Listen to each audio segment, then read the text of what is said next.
The night was unusually still as I found myself home alone, the quietude broken only by the occasional distant howl of the wind. My parents had gone out for the evening, leaving me with our old Victorian house, its creaking floors and dimly lit rooms. I tried to shake off the unease that was settling over me as I settled onto the couch, determined to distract myself with a movie. But fuck, even the flickering images on the screen failed to dispel the growing sense of dread that seemed to seep into the very walls of the house. As the movie played on, I became acutely aware of every little sound: the gentle rustling of the curtains, the soft patter of rain against the windows. Each noise made my heart skip a beat, and I couldn't shake the feeling that I was being watched. I chuckled nervously, attributing my anxiety to an overactive imagination.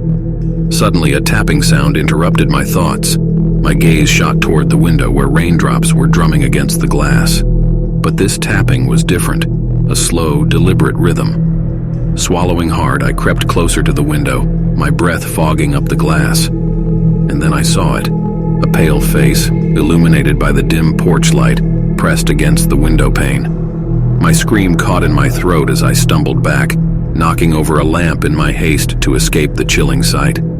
The face vanished, leaving me standing in the dimly lit room, my heart racing like a freight train. "It's just your imagination," I muttered to myself, though the voice in my head sounded far from convinced.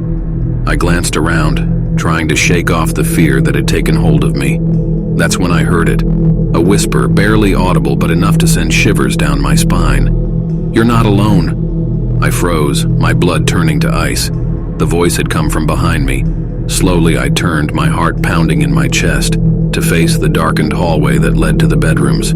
The hallway seemed impossibly long, the shadows deeper and more sinister than I had ever noticed before. The air was thick with an oppressive silence, broken only by the pounding of my own heart. Summoning every ounce of courage I had, I reached for my phone on the coffee table. My fingers trembled as I dialed 911, my voice barely above a whisper as I explained my situation to the dispatcher. But before I could finish, the lights flickered and died, plunging the room into darkness.